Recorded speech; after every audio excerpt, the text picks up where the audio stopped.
بسم اللہ الرحمن الرحیم۔ السلام علیکم ناظرین۔ خلیفہ ہارون الرشید کے دور میں ایک بار بہت سخت قحط پڑ گیا۔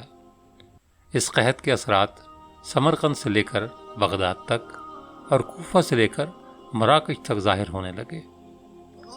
ہارون الرشید نے اس قحط سے نمٹنے کے لیے تمام تدبیریں آزما لی۔ اس نے غلے کے گودام کھول دیے، ٹیکس معاف کر دیے، پوری سلطنت میں سرکاری لنگر خانے قائم کر دیے اور تمام عمرا اور تاجروں کو متاثرین کی مدد کے لیے متحرک کر دیا، لیکن اس کے باوجود عوام کے حالات ٹھیک نہ ہوئے۔ ایک رات ہارون الرشید شدید اضطراب میں تھا، اسے نیند نہیں آ رہی تھی۔ اس عالم میں اس نے اپنے وزیر اعظم یحییٰ بن خالد کو طلب کیا۔ یحییٰ بن خالد ہارون الرشید کا اتالیق بھی تھا، اس نے بچپن سے بادشاہ کی تربیت کی تھی۔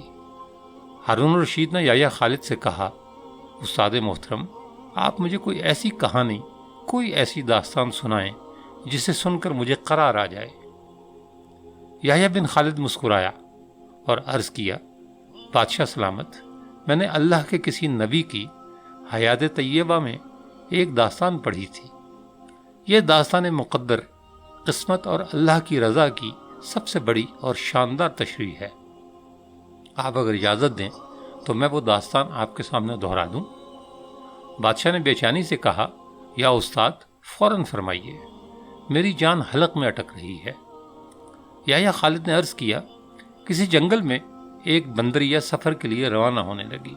اس کا ایک بچہ تھا، وہ بچے کو ساتھ نہیں لے جا سکتی تھی، چنانچہ وہ شیر کے پاس گئی اور اس سے عرض کیا، جناب آپ جنگل کے بادشاہ ہیں، میں سفر پر روانہ ہونے لگی ہوں، میری خواہش ہے آپ میرے بچے کی حفاظت اپنے ذمے لے لیں۔ شیر نے حامی بھر لی۔ بندریا نے اپنا بچہ شیر کے حوالے کر دیا۔ شیر نے بچہ اپنے کندھے پر بٹھا لیا۔ بندریا سفر پر روانہ ہو گئی۔ اب شیر روزانہ بندر کے بچے کو کندھے پر بٹھاتا اور جنگل میں اپنے روز مرہ کے کام کرتا۔ ایک دن وہ جنگل میں گھوم رہا تھا کہ اچانک آسمان سے ایک چیل نے غوطہ لگایا۔ شیر کے قریب پہنچی، بندریا کا بچہ اٹھایا اور آسمان میں گم ہو گئی۔ شیر جنگل میں بھاگا دوڑا لیکن وہ چیل کو نہ پکڑ سکا۔ یحییٰ خالد رکا، اس نے سانس لیا اور خلیفہ ہارون الرشید سے عرض کیا، بادشاہ سلامت، چند دن بعد بندریا واپس آئی اور شیر سے اپنے بچے کا مطالبہ کر دیا۔ شیر نے شرمندگی سے جواب دیا، تمہارا بچہ تو چیل لے گئی ہے۔ بندریا کو غصہ آ گیا اور اس نے چلا کر کہا، تم کیسے بادشاہ ہو؟ تم ایک امانت کی حفاظت نہیں کر سکے، تم اس سارے جنگل کا نظام کیسے چلاؤ گے؟ شیر نے افسوس سے سر ہلایا اور بولا، میں زمین کا بادشاہ ہوں، اگر زمین سے کوئی آفت تمہارے بچے کی طرف بڑھتی تو میں اسے روک لیتا، لیکن یہ آفت آسمان سے اتری تھی اور آسمان کی آفتیں صرف اور صرف آسمان والا روک سکتا ہے۔ یہ کہانی سنانے کے بعد یحییٰ بن خالد نے ہارون الرشید سے عرض کیا، بادشاہ سلامت، قحط کی یہ آفت بھی اگر زمین سے نکلی ہوتی تو آپ اسے روک لیتے۔ آپ بادشاہ نہ بنے، فقیر بنے، یہ آفت رک جائے گی۔ دنیا میں آفتیں دو قسم کی ہوتی ہیں، آسمانی مصیبتیں اور زمینی آفتیں۔ آسمانی آفت سے بچنے کے لیے اللہ تعالیٰ کا راضی ہونا ضروری ہوتا ہے، جبکہ زمینی آفت سے بچاؤ کے لیے انسانوں کا متحد ہونا، وسائل کا بھرپور استعمال اور حکمرانوں کا اخلاص درکار ہوتا ہے۔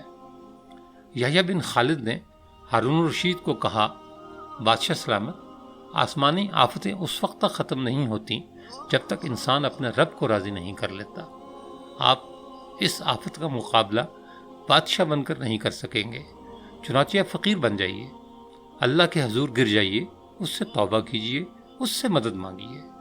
دنیا کے تمام مسائل اور ان کے حل کے درمیان صرف اتنا فاصلہ ہوتا ہے جتنا ماتھے اور جائے نماز میں ہوتا ہے، لیکن افسوس، ہم اپنے مسائل کے حل کے لیے 7 سمندر پار تو جا سکتے ہیں، لیکن ماتھے اور جائے نماز کے درمیان موجود چند انچ کا فاصلہ طے نہیں کر سکتے۔